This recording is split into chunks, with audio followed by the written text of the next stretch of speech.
All right, ready to dive into a new career path today. We've got a ton of source material about court administrative officers, and it seems like you all want the inside scoop from applying to actually climbing the career ladder. Yeah, and one of the things that really jumps out from these sources is that it's not all about dramatic courtroom scenes like you see on TV. Right, way more going on behind the scenes. Exactly. This is about the real work that keeps the wheels of justice turning. It's all the stuff most people don't even think about, managing files and documents. So less law owner and more like the foundation of the whole system. I like that.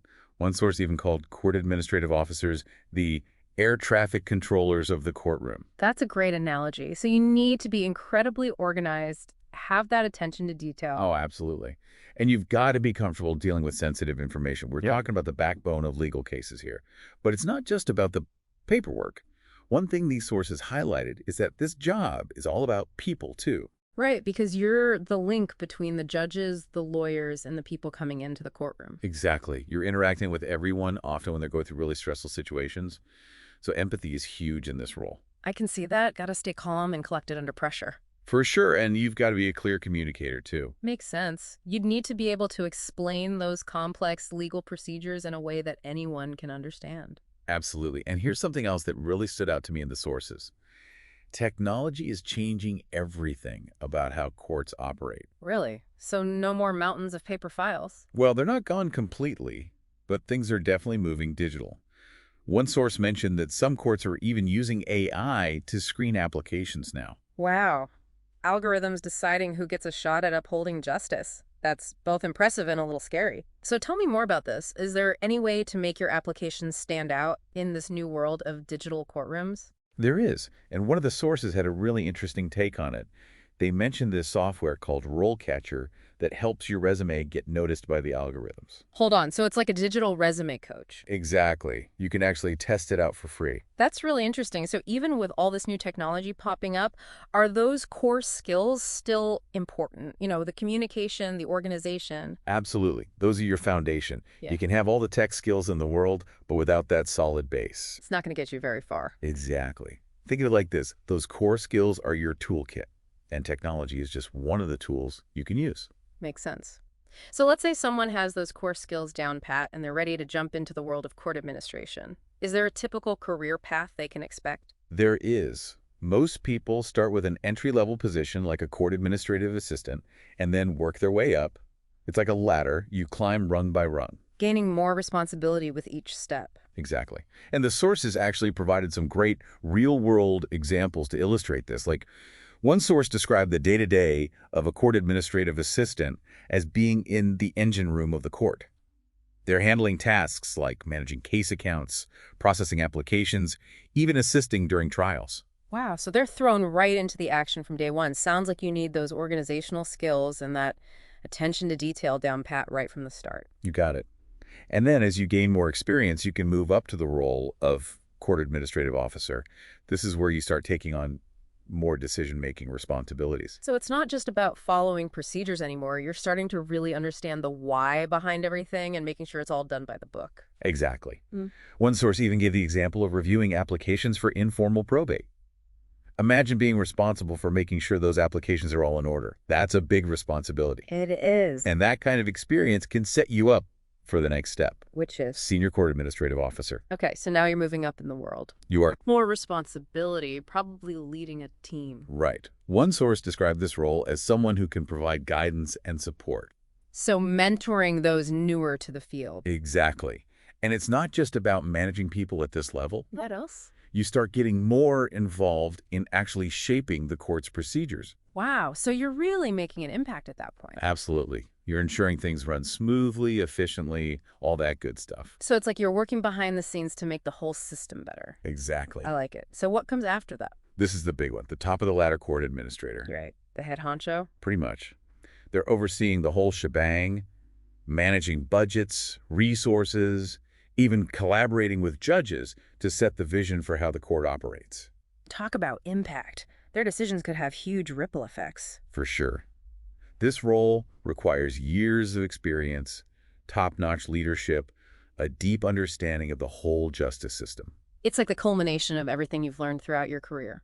Absolutely. You're not just managing cases anymore. You're managing people, resources, even the court's overall direction. That's incredible. But let's be real for a second. We talked about how competitive this field is, especially with those AI application screeners. Right. So how can someone stand out not just to the algorithms, but to the actual humans doing the hiring? Well, the sources we have actually did a great job of outlining the interview process, even giving examples of questions they ask. Okay, so we're talking about more than just the typical tell me about your strengths kind of questions. Exactly. These are questions designed to really see what you're made of, how you handle pressure, how you think on your feet. Give me an example. What kind of curveball could someone expect in one of these interviews? Well, one question that came up a lot was about dealing with difficult people. Ah, that makes sense. Remember we were saying how you're interacting with people from all walks of life, often under a lot of stress? Exactly. So they want to know how you'd handle a situation where someone is upset, maybe even angry. So it's not enough to just say, I'm a people person. You've got to prove it. Right. You need to show them you can stay calm under pressure, that you can de-escalate a situation. And probably do it all while still being professional and empathetic. Exactly. It's a delicate balance. It is. Okay, so you've aced that question. What else might they throw at you? Confidentiality came up a lot, too. They want to make sure you understand how important it is to protect sensitive information. Which makes sense. One slip-up could have serious consequences in a courtroom. Absolutely. So you need to be able to explain how you handle confidential information, how you make sure it's kept secure. So this is where a deep understanding of those legal and ethical guidelines comes into play. Absolutely. You need to know the rules inside and out and be able to show them you live by those rules. So it's about more than just saying, I'm good with confidential information. You've got to demonstrate that it's one of your core values. Exactly. You're really driving home that point about walking the walk. Right. Actions speak louder than words, especially in a courtroom. For sure. So we've talked about handling difficult people, protecting sensitive information.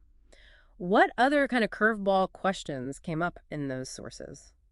Well, a lot of them focused on prioritization, which makes sense when you think about it. Because court administrative officers are basically masters of multitasking. Exactly. You've got deadlines, requests coming from all directions, tons of paperwork. How do you even stay afloat? Organization is key, obviously. You need a system. Gotta have your to-do list. Definitely. But it's more than that. One source talked about staying calm under pressure. Which is important in any job, but especially in a courtroom where things can get really hectic. Absolutely. You need to be able to reassess on the fly, reprioritize, delegate when you need to. And that all comes back to communication, right? 100%. Yeah. Making sure everyone's on the same page, that nothing slips through the cracks. So it's not enough to just be a master of your own workload. You need to be a team player. Absolutely. And you need to be adaptable because the legal field is always changing. New laws, new tech, new challenges popping up all the time. Exactly. And that's why the sources all emphasize the importance of continuous learning in this field.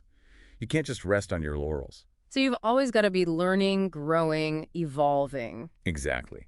Whether it's taking on new responsibilities, learning new software, or even just reading up on the latest industry news. It's about taking ownership of your career, always striving to be better. Couldn't have said it better myself.